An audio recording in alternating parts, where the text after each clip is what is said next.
Halo sobat nih, kita gas lagi dah Feng Hao-nya. Waduh. Sempat drama kemarin tapi ya udahlah karena memang lanjutannya masih ada, kita gas lagi dah Feng Hao-nya. Langsung aja kita gas.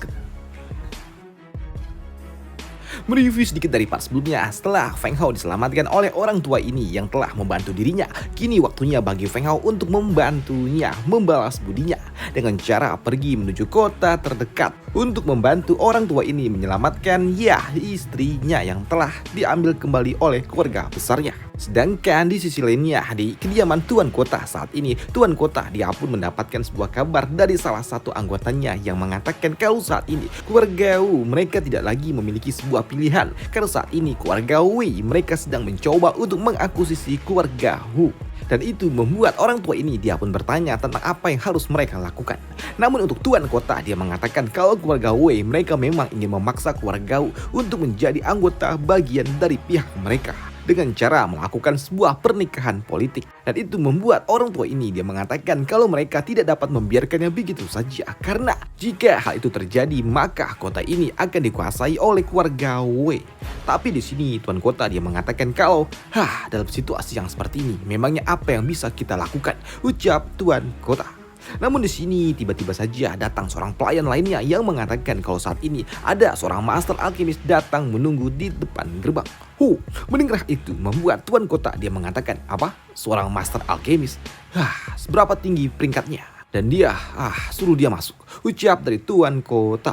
Tapi di sini penjaga ini dia mengatakan kalau tampaknya orang yang datang itu adalah seorang master alkemis tingkat surgawi. Apa? Mendengar itu jelas membuat Pak Tua ini dia terkejut dan dia memutuskan untuk tidak perlu lagi menunggu orang itu datang, tapi dia sendirilah yang akan menjemput alkemis tingkat surgawi itu. Dan benar saja, kini beberapa saat kemudian Pak Tua itu datang langsung menyambut Feng Hao. Dan dia juga berujar, suatu kehormatan dapat menerima kunjungan Anda, Master. Dan saya minta maaf karena saya tidak bisa menyambut Anda dengan benar, ucap Pak Tua itu. Dan untuk Feng Hao, tidak apa Tuan Kota, Anda tidak perlu bersikap seperti itu, ucap dari Feng Hao. Tapi untuk Tuan Kota yang mendapat kunjungan dari seorang alkemis tingkat surgawi membuat orang tua itu dia bertanya tentang apa tujuan dari Master Alkemis datang ke kota kecil ini. Dan silakan masuk dulu, kita bicara di dalam saja, ucap dari Tuan Kota. Dan kini Feng Hao yang duduk di dalam aula dia mengatakan apakah ada keluarga Wei di kota ini? Hal itu pun dibenarkan oleh Tuan Kota kalau saat ini keluarga Wei memang berkediaman di kota ini. Baiklah, aku mengerti. Di sini Feng Hao dia mengatakan kalau tujuannya datang ke kota ini adalah untuk mengeliminasi keluarga Wei. Apa? Mendengar itu jelas membuat Pak Tua ini dia terkejut. Tuan, apakah Anda benar-benar ingin menghilangkan keluarga Wei? Apakah Anda memiliki permasalahan dengan mereka? Tanya dari Tuan Kota. Tapi di sini Feng Hao yang mendapatkan pertanyaan itu membuat dia berujar, kenapa? Apakah Tuan Kota keberatan? Ucap dari Feng Hao yang membuat Tuan Kota langsung keringat dingin.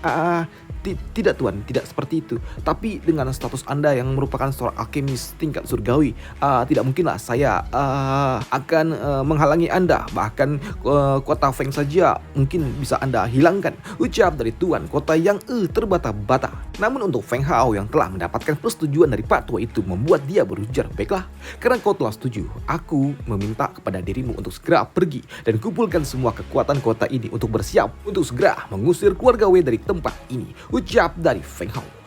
Mendengar hal itu membuat Tuan Kota dia berbisik, Master, Anda harus tahu kan kalau ada sebuah peraturan kalau kami tidak bisa melakukan intervensi kepada pihak keluarga bangsawan yang ada di kota ini, karena secara aturan kami sebagai Tuan Kota tidak bisa melakukan hal itu. Kami harus bersikap sedikit adil, ucap dari Pak Tua itu. Tapi di sini orang tua ini yang bersama dengan Feng Hao dia mengatakan, Tuan Feng, apa yang dikatakan oleh Tuan Kota itu benar adanya, karena tugas dari Tuan Kota adalah melakukan penyimbangan yang ada di kota ini, ucap dari Pak Tua itu. Tapi untuk Feng Hao dia nggak peduli, yang membuat Pak Tua ini dia bingung harus berbuat apa. Dan jika memang Feng Hao mau melakukan itu, tentu saja Pak Tua ini mau tidak mau harus melakukannya. Tapi dia harus meminta izin dulu dari atasannya, yaitu pimpinan yang ada di kota Fengming, karena mau bagaimanapun kota ini ada di bawah kendali dari kota Fengming. Mendengar itu di sini Feng Hao dia mengatakan dan juga mengeluarkan sebuah token yang menandakan kalau dirinya adalah anggota dari Akademi Sengtian yang membuat dia berujar, "Hei, kamu membutuhkan persetujuan. Lantas bagaimana jika aku memiliki benda ini?" Ucap dari Feng Hao sembari menunjukkan token miliknya yang menandakan kalau dirinya adalah bagian dari Akademi Sengtian. Dan melihat mendali itu yang merupakan mendali dari Akademi Sengtian, kok mendali si token, membuat Pak Tua ini dia tidak lagi membutuhkan persetujuan dari Tuan Kota Feng Ming, karena mau bagaimanapun Akademi Sengtian lebih tinggi statusnya. Maka dari itulah Pak Tua ini dia mau tidak mau harus setuju dengan rencana dari Feng Hao. "Baik, aku akan melakukannya, Tuan Feng," sambut dari Tuan Kota. Tapi sebelum pergi di sini Feng Hao dia juga meminta kepada Tuan Kota untuk segera menghubungi keluarga Hu, patriark keluarga Hu, karena sini Feng Hao dia meminta keluarga Hu untuk berkontribusi juga. "Baik, aku mengerti Tuan Feng," ucap dari Tuan Kota.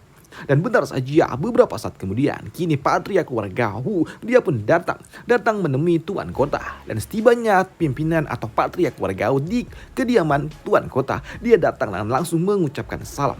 Salam kepada pimpinan kota. "Saya adalah patriark dari keluarga Hu Xiang Weng." Namun untuk patriark keluarga Wu ketika dia melirik ke arah lainnya, dia pun cukup terkejut dan dia langsung berujar, "Yong, beraninya kau muncul di hadapanku? Apakah kau pikir aku benar-benar tidak berani menghabisimu?" Ucap dari patriark keluarga Wu.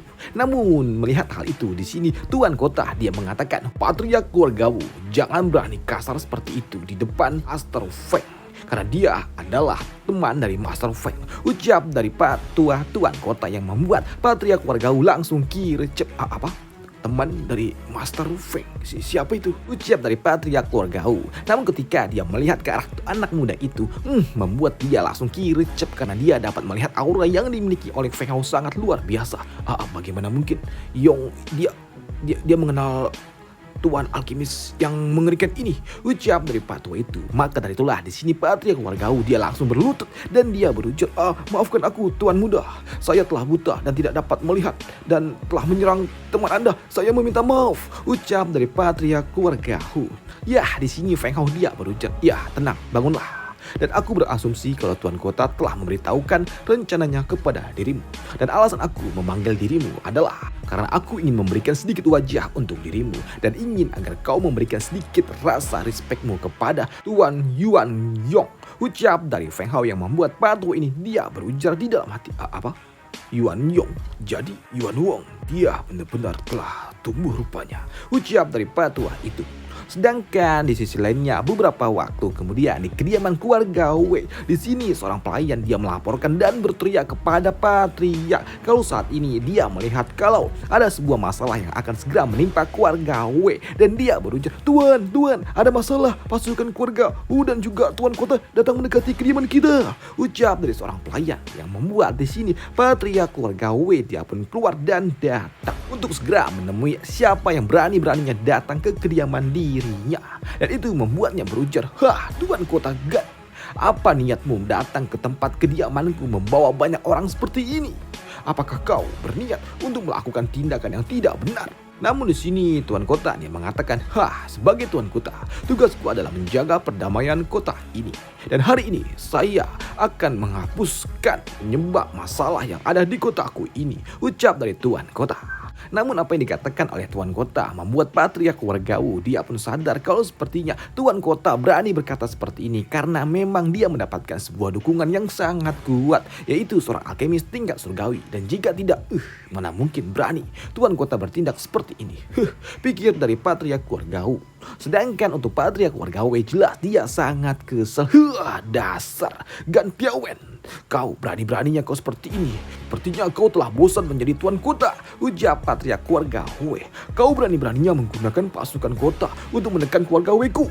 Aku akan melaporkan ini kepada Tuan Kota dari kota Fengming. Ujar patua itu yang membuat di sini Feng Hao dia pun datang dan berujar, "Hei, apakah semua orang telah ada di sini?" Ucap dari Feng Hao. "Ya, itu benar Tuan Feng." Ucap dari Tuan Kota. "Oh, oke, bagus. Baiklah. Kalau seperti itu segera lakukan tugas kalian, ucap dari Feng Hao. Sedangkan untuk patriark keluarga Wei, dia pun shock ketika dia melihat Feng Hao. Dan itu membuatnya berujar, siapa orang itu? Kenapa Tuan Kota dia memperlakukan anak itu dengan rasa hormat seperti ini? Apakah dia adalah pejabat yang dikirimkan oleh kota Feng Ming? Pikir dari patriark. Selain itu juga di sini Feng Hao dia pun datang mendekati Tuan Kota dengan aura yang meluap-luap. Dan di sini Feng Hao dia juga berujar, patriark keluarga Wei, apakah kau ingin menyelesaikan ini semua dengan damai atau kau ingin menyelesaikan ini semua dengan tiba-tiba saja beberapa penjaga milik keluarga Wei langsung tersungkur. Dan melihat hal itu membuat patriark keluarga Wei dia langsung shock. Apa yang terjadi? Bahkan aku tidak melihat apapun, tapi para penjaga mereka. Ya, di sini patriark keluarga Wei dia langsung kena mental cuy, melihat para penjaganya tiba-tiba saja langsung tersungkur. Dan itu juga membuat Tuan Kota yang melihatnya dia juga cukup terkejut. Itu benar-benar kekuatan dari seorang murid dari Akademi Sengtian, sungguh mengerikan, pikir dari Tuan Kota. Namun keributan yang telah dilakukan oleh Feng Hao membuat kini beberapa penjaga elit milik keluarga Wei datang.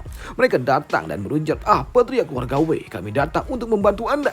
Namun untuk Feng Hao yang melihatnya, dia pun kesal dan tidak suka. Maka dari itulah dengan sedikit gerakan dari Feng Hao cukup untuk dapat membuat keduanya langsung tersungkur. Tanpa Feng Hao dia bergerak sedikit pun, Feng Hao dapat menghancurkan mereka hanya dengan tekanannya saja. Dan melihat aksi yang dilakukan oleh Feng Hao jelas membuat patriark keluarga Wu yang ada di belakangnya langsung keringat dingin. Itu gerakannya, dalam satu gerakan dia dua anggota elit dari keluarga Wei benar-benar dihancurkan. Tuan Feng dia sangat mengerikan, pikir dari patriark keluarga Wu.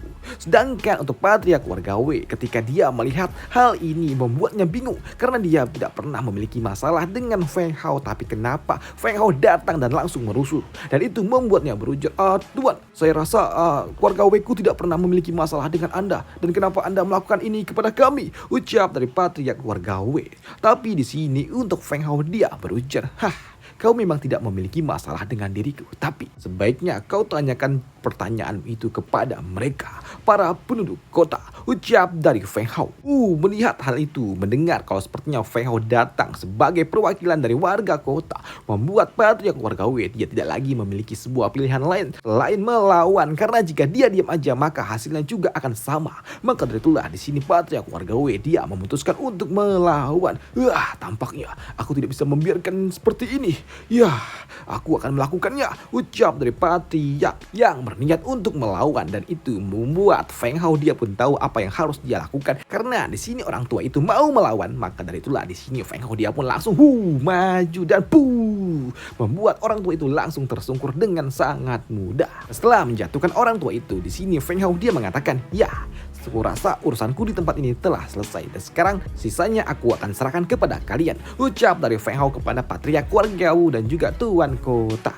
Dan setelahnya di sini Feng Hao dia pun menepuk pundak dari Tuan Kuan, dan dia juga berujar, Senior Kuan, sekarang aku akan pergi, dan ingat, jemputlah kembali istrimu. Ucap dari Feng Hao yang akan pergi meninggalkan tempat ini. Sedangkan untuk Tuan Kota, dia yang melihat kalau si saudara Kuan memiliki hubungan baik dengan Feng Hao, membuat Tuan Kota dia mengatakan kepada patriark keluarga Wu, bukankah kau adalah ayah mertua dari Tuan Kuan? Tapi jika kau tidak menyukainya, aku bisa memberikan anak gadisku. Ucap dari Tuan Kota yang sedikit bercanda dengan patriark keluarga Wu yang memang sebelumnya dia tidak meridoi, tidak merestui kalau putrinya bakalan dekat dengan Tuan Kuan. Sedangkan di sisi lainnya untuk Feng Hao dia pun kini kembali pergi menuju area makam kuno. Dan di tempat ini Feng Hao dia melihat area makam kuno ternyata telah tidak berbentuk, tidak seperti yang sebelumnya. Kenapa makamnya telah menghilang? Selain itu juga di sini Feng Hao dia mencari di mana Yunzu berada. Yunzu, di mana kau saat ini? Ucap dari Feng Hao. Dan di sini Feng Hao juga berpikir, apa yang sebenarnya terjadi saat itu, dan kenapa aku tidak sadar dengan apa yang telah terjadi? Pikir dari Feng Hao. Tapi di sela-sela itu juga Feng Hao dia mendengar sesuatu yang berbicara di kepalanya yang mengatakan, bocah. Apa? Mendengar hal itu membuat Feng Hao pun sadar kalau sepertinya itu adalah suara dari master kecil. Master, itu kau? Tapi di sini master kecil dia meminta kepada Feng Hao untuk segera pergi dari tempat ini dan pergilah mencari sebuah tempat untuk berbicara berdua aja.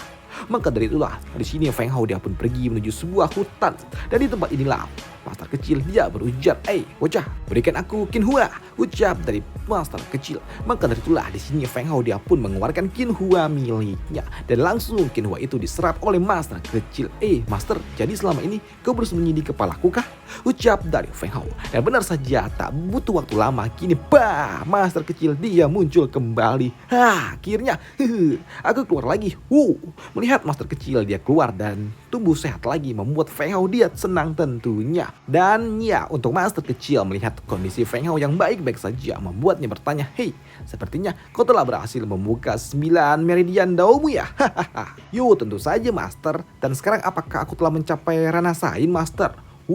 Melihat hal itu, di sini master kecil dia berujar, kau baru saja menyelesaikan 9 meridian daomu dan satu langkah lagi kau baru dapat mencapai Rana Sain.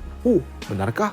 Aku masih punya satu langkah lagi kah? Ya, hal itu pun dibenarkan oleh master kecil. Di sini master kecil dia mengatakan kalau status untuk mencapai Rana Sain membutuhkan waktu paling tidak ya sekitar 20 tahun lagi untuk Feng Hao untuk dapat menyentuh Rana Sage yang sesungguhnya.